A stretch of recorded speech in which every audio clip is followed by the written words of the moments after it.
Selamat pagi anak-anak Miss. Apa kabarnya? Luar biasa.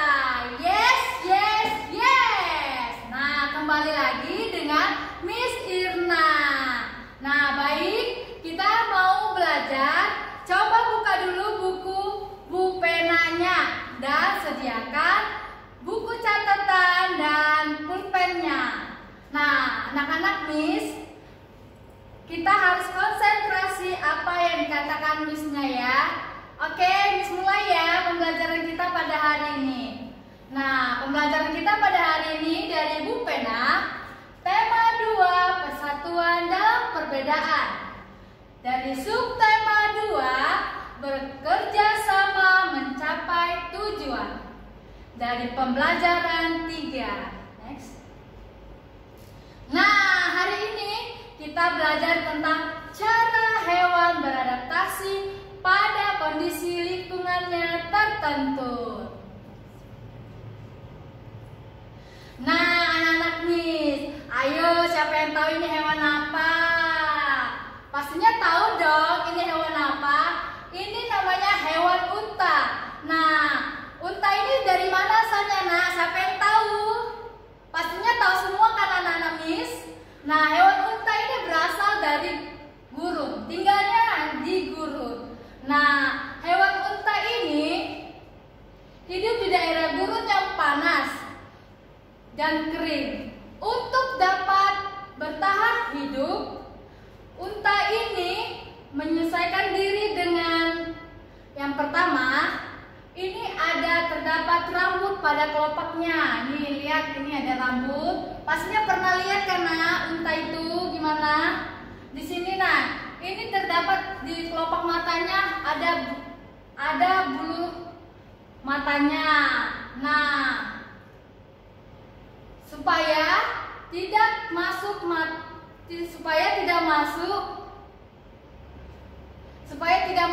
pasir yang ada di gurun. Nah, selanjutnya telapak kaki yang lembut. Di telapak kaki lembut ini memudahkan berjalan di atas tanah berpasir. Nah, selanjutnya unta ini memiliki panu. Nah, ini dia panuknya. Nah, punuknya berisi dengan cadangan lemak yang dapat dipecahkan menjadi energi. Ada lagi usus yang sangat panjang untuk menyerap lebih banyak air dalam makanan. Next. Nah, yang kedua itu ada beruang. Siapa yang tahu beruang itu hidupnya ada di mana saja? Ada di kutub juga kan, Nak? Nah, Miss hari ini mau memperkenalkan beruang yang di kutub. Beruang kutub namanya. Beruang kutub ini berasal dari sangat dingin di permukaan bumi. Untuk bertahan hidup, beruang ini memiliki lapisan lemak yang tebal untuk melindungi tubuh dari suhu yang sangat dingin. Selanjutnya, rambut beruang kutub berwarna putih untuk berkamuflase terhadap mangsanya. Maksud berkamuflase itu adalah menyerupai, seperti warna putih. Kutub itu kan ada warna putih, jadi beruang ini pun berwarna putih. Nah, itulah cara beruang tersebut untuk bertahan hidup di suhu yang sangat dingin. Next, selanjutnya. Nah, yang ketiga itu ada kelelawar. Nah, yuk siapa yang tahu ini kelelawar? Pastinya udah pada lihat kan kelelawar. Nah, kelelawar ini memiliki kemampuan mendeteksi mangsa. Nah, dengan cara memantulkan bunyi, seperti bunyi misalnya hewan kupu-kupu memantulkan bunyinya dan didengar oleh si hewan kelelawar ini. Nah, dipantulkan pemangsanya. Jadi kelelawar itu menggunakan pantulan bunyi untuk mendapatkan mangsanya. Next. Nah, yang kedua burung hantu. Nah, di sini siapa yang takut sama burung hantu? Pasti ada yang takut kan? Juga takut nih. Karena apa? Karena burung hantu ini matanya sangat tajam. Nah, kan sangat tajam kan? Bisa aja takut. Sangat tajam. Lalu penglihatannya itu sangat tajam. Pendengarannya pun juga sangat tajam. Supaya untuk mencari mangsa pada malam hari. Nah, burung hantu ini mencari mangsanya itu pada waktu malam hari. Next, Pak. Nah, selanjutnya ini ada lumba-lumba. Ada lumba-lumba. Nah, pastinya tahu dong ini lumba-lumba gimana bentuknya kan. Nah, lumba-lumba ini hidupnya di laut. Alat pernapasannya itu berupa paru-paru seperti kita. Kita bernapas menggunakan paru-paru. Nah, sama juga dengan lumba-lumba tersebut. Dan juga hewan paus juga begitu juga. Bernapas dengan paru-paru. Selanjutnya. Nah, tema selanjutnya itu cara hewan beradaptasi melindungi diri dari pemangsanya. Nah, di sini ada cicak dan tokek. Pastinya tidak asing lagi dong dengan cicak dan tokek. Di rumah pasti ada nih cicak dan tokek di dinding rumahnya. Pasti ada dong. Nah, semuanya udah pasti tahu kan? Nah, cicak ini dapat melindungi diri dari pemangsanya dengan dua cara. Yaitu yang pertama, telapak kakinya. Pasti pernah lihat cicak nggak? Di telapak kakinya itu memiliki perekat sehingga memudahkan merayap di dinding. Pernah kalian lihat kan cicak merayap di dinding? Kenapa bisa begitu? Karena cicak di kakinya memiliki seperti perekat, menempel dianya, tidak jatuh. Nah, selanjutnya itu kemampuan autotomi, memutuskan ekor untuk melabui pemangsa. Nah, pastinya pernah megang cicak kan? Kalau kita pegang cicak pasti ekornya langsung putus. Kenapa? Karena supaya manusia itu takut dan supaya pemangsanya takut untuk memegang cicak. Karena ekornya putus.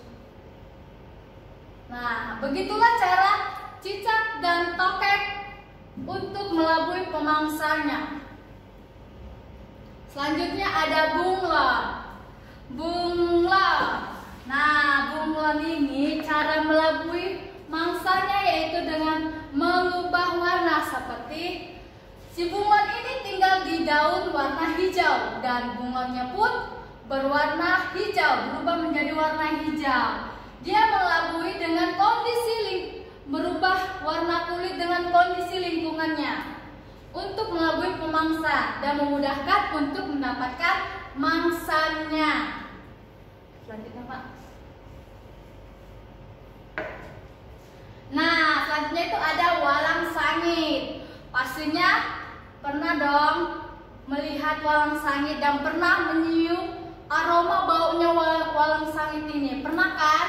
Nah, walang sangit ini dengan cara mengeluarkan bau yang menyengat untuk melindungi diri dari pemangsanya. Kenapa? Karena kalau kita menyium aroma itu pasti kita menghindar. Dan si walang sangit pun baik tidak terancam oleh pemangsanya. Lanjut, Pak. Next. Nah, selanjutnya ada landak. Nah, pasti anak-anak ini pernah dong ke kebun binatang dan pernah melihat landak, ya kan? Pernah kan? Nah, landak itu mempunyai rambut seperti duri. Nah, ini landak ini kalau kita lihat tidak kita dekatin, landak itu seperti ini nantinya.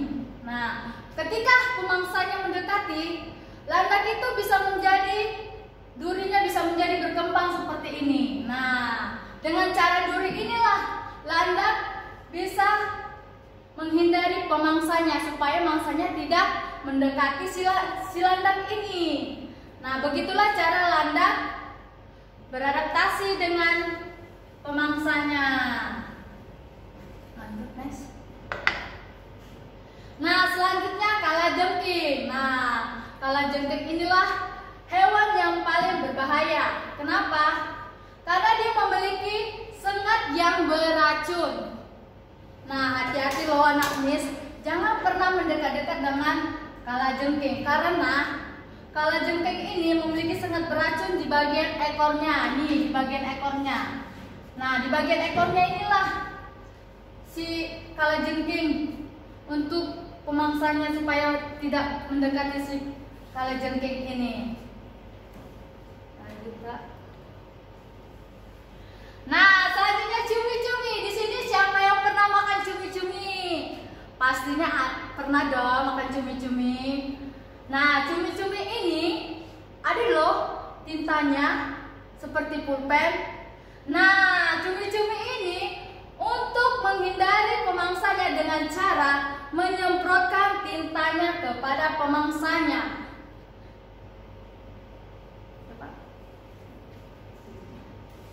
Ikan buntal. Nah, ada ikan buntal nih. Ikan buntal ini ikan langka. Ikan langka ini jarang ditemui. Ikan buntal memiliki kemampuan menggembung. Ketika ikan buntal ini didekati oleh pemangsanya, ikan buntal ini akan menggembungkan dirinya supaya pemangsanya tidak memakan ikan buntal ini. Dan ikan buntal ini memiliki duri-duri yang beracun. Duri-duri yang beracun pada tubuhnya supaya pemangsanya tidak mendekati ikan buntal ini. Next.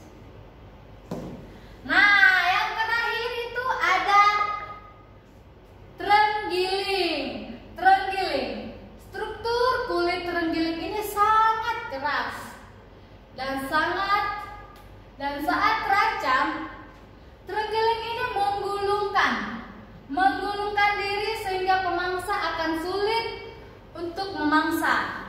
Seperti juga dengan kaki seribu. Pastinya sudah pernah lihatlah kaki seribu ini. Kalau kita dekati pasti kaki seribu ini menggulungkan.